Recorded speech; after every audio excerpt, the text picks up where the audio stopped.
Although marami na rin naman akong video na ginawa patungkol sa pension dito sa Canada at kung ano yung mga restrictions, kung paano natin madadala yan sa Pilipinas. Pero marami pa rin naman nagtatanong sa mga kabayan abroad natin patungkol dyan. Kaya yun ang gusto kong pag-usapan natin sa video ito. Kung pwede bang madala yung pension natin dito sa Canada sa Pilipinas kung tayo ay mag-retire at mag-for good. Okay, sasagutin natin. And the short answer is, syempre, pwede. Pwede naman talaga nating madala yung pension natin sa Pilipinas kung tayo is mag-for good or doon mag-retire. Particularly, pag-usapan natin yung OAS, also known as Old Age Security. So, isa yan dun sa tatlong pension programs ng Canada. Simple lang naman ang pakatatandaan natin patungkol sa OAS. Tatlong bagay lang. Yung 10-year, yung 20-year, at yung 40-year rule. So kung meron tayong nais makuha sa video na to, yan lang yung tandaan natin. Hindi naman complicated talaga yan para hindi natin malaman. So yung 10-year, 20-year, at 40-year rule. Okay, pag-usapan natin isa-isa. So ano ibig sabihin ng 10-year rule? Iyan yung pre-qualifying. Diyan mo malalaman kung eligible ka. So diyan sinusukat yung ating eligibility ng Service Canada. So kailangan nakapag-stay ka dito sa Canada ng minimum 10 years para maging eligible. From age 18 up to age 65. Ngayon, pag-usapan naman natin yung 20-year rule. Yun naman, ang ibig sabihin is portability. Madadala mo sa Pilipinas nang walang stop, non-stop, continuously for life ang iyong OAS pension. But less than 20 years, ibig sabihin i-stop yan after 6 months. And now, pag-usapan naman natin yung 40-year rule. So, ano naman ibig sabihin ng 40 years? Yun naman kung magkano ang matatanggap mo. Kasi hindi naman kasi lahat pare-parehas, di ba? Kasi ang OAS talaga is based on your years of residency sa Canada. Yung legal residency as a legal resident in Canada. So lahat yung kinukompute. So yung 40 years, ibig sabihin nun maximum. Kaya pag halimbawa kagaya ko, nakarating ako dito sa Canada at age 30, by the time I turn 65, so I have 35 years of residency. So that means 35 divided by 40. Kasi 40 years yung maximum. Kung maka-stay ka dito ng 40 years, so that means maximum ang OAS mong makukuha, which is at this time in 2026 more or less around 750 Canadian dollars, more or less. Hindi eksakto yan kasi nagbabago yan. It changes, it varies. CPI, so nag-a-adjust yan sa inflation. So kung 40 years ka, edi maximum makukuha mo. Ako 35 years.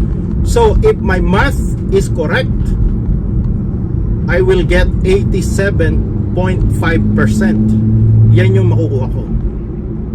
Ngayon, kung 30 years ka naman, o di 75% ang makukuha mo. So i-divide mo na lang sa maximum, 75% kung 30 years. Ngayon, kung 20 years, so that means nasa threshold ka lang ng allowable ka na mag-stay sa Pilipinas for life nang hindi mapuputol ang OAS mo. But for 20 years divided by 40 years, so 50%. So that means 50% ng maximum ang matatanggap mo. Ngayon, kung yung minimum eligibility ang natanggap mo, for example, dumating ka dito sa Canada at age 55 years old, o di pag nag 65 years old ka, 10 years eksakto. So that means 10 years lang yung matatanggap mo. So 10 years divided by 40. So 25%. 25% ng maximum. And sometimes that's is only about 180 Canadian dollars. Yeah, so maliit lang. Kasi 10 years ka lang naman nag-stay. Kaya maliit lang yung matatanggap mo. So yan lang yung tatandaan natin. Yung 10-year rule, 20-year rule, 40-year rule. Hindi naman complicated.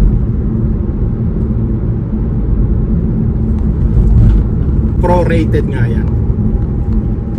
Kung gaano tayo katagal nag-stay dito sa Canada with legal status. Kaya hindi mahirap unawain. Pero kung gusto nyong maintindihan pa ng lalo, panoorin nyo yung mga ibang video ko na nandito dito sa channel na to na na-discuss ko na yan in detail. Kaya lang marami pa kasi nagtatanong, kaya pinag-usapan lang natin yan.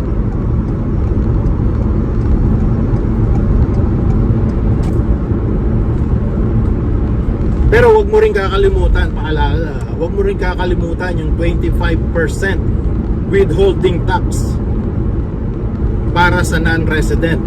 Meaning, kapag nag-stay ka na sa Pilipinas for good or kaya nag-stay ka na dyan ng pangmatagalan na, hindi mapuputol yung iyong OAS.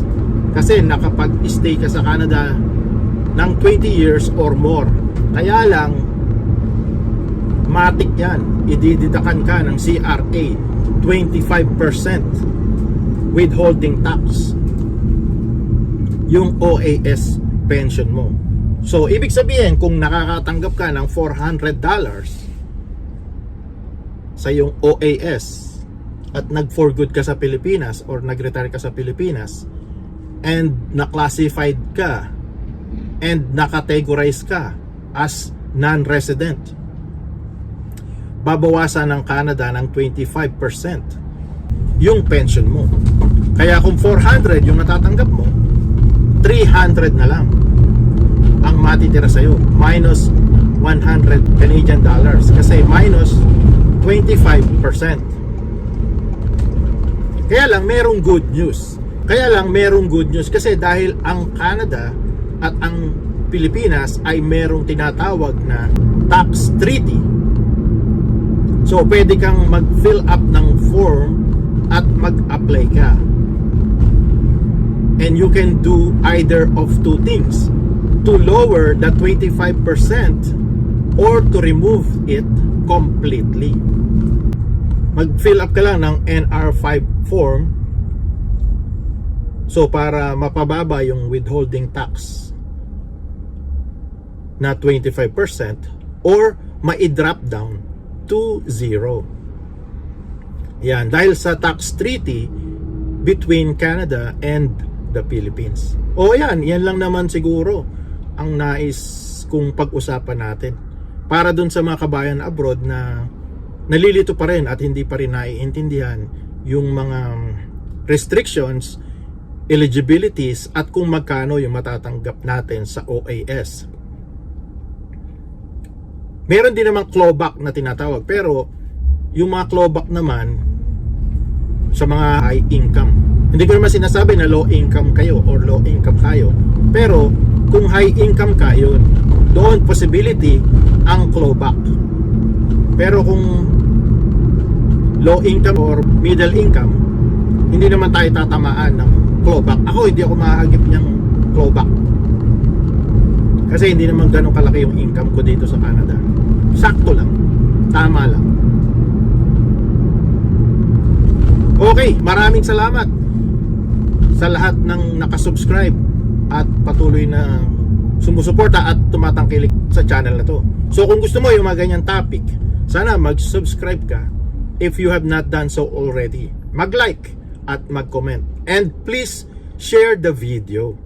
At sana kung makita mo yung hype button, paki-press na rin. Kasi malaking tulong yan sa channel natin. At kung gusto mong magtanong sa abot ng aking makakaya, di sasagutin natin. Pag-usapan natin yan. Hanggang sa muli, until next time, and as always, God bless us all.